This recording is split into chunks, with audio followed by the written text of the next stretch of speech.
ดีโอ้ยมาพี่นะ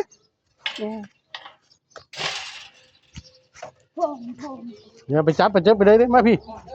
มันห่อนเลยบ่จับจับตัวไหนบ่ไปจับหันมันห่อนราคา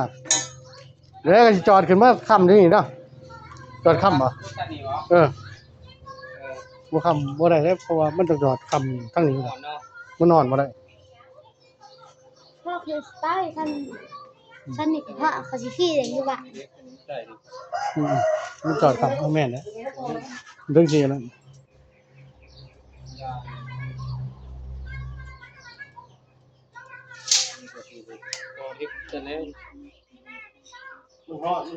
มด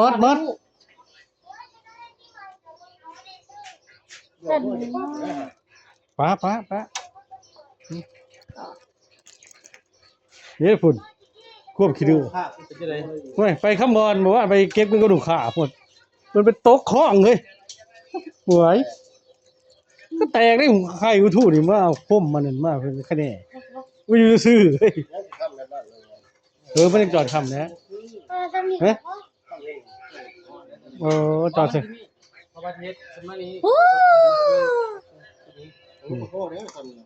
ทำไรแล้วแต่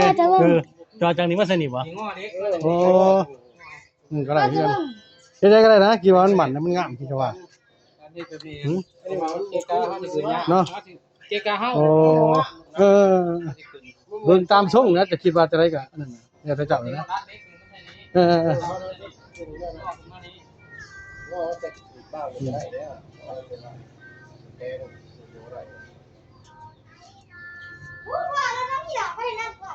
พี่ยับป่ะพี่เข้าออกมาแปลงเข้านั่งขี่ไปเด็กเล่าขี่ไปเขาก่อนนั่นเด็กมันจะดังโอ้กาด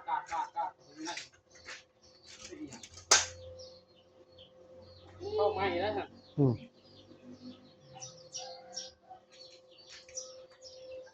ตลาดเข้ามาอีกเนาะเล่าขี่ไปไปเล่าก่อนเขาเด้งมันหลังโดดแล้วก่อนเขาเด้งเนี่ยโบดังโบไปยังถ้าก่อนเขาเด้งอ่ะมันดังโดดอึดด้วยดังกาดเฮ็ดซีตันเดี๋ยวก็จะเอาซีที่ฝ่ามากกว่าได้เฮ็ดตะกร้าแล้วนี่นะจะได้เฮ็ดซีหรอกมื้อนี้เอาไป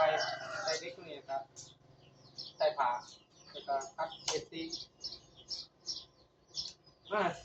จะได้มันดังสิได้ใช้ได้ยิ่งน็อตเอาแล้วตัวนี้ไม่ได้แรงไป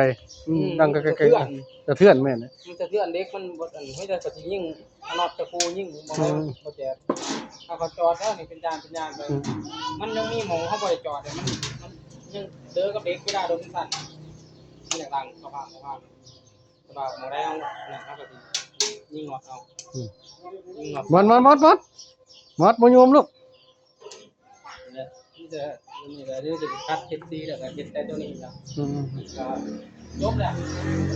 โอเคไปมาไปจอบหน้าก่อนมักอยู่แต่บ้านส่งได้ใช่ได้นี่โอ้ยกูดีเลยนี่มาไปไม่ใหญ่บ่น้อยแม่นถ้าใหญ่80ประตูบ่พ่อถามเดี๋ยวมันสูงร้ายเกินก็พอดีมันต่ำร้ายเกินไปก็พอดีตรงนี้ว่าเราเพื่อนก็มีมันฮอตนี่น่าเขาจับจัดนะยังต้องไปสีฟ้านะจะเอาเราคนนั้นไหนลุงเธอหรอเขาเราถอยปะเดี๋ยว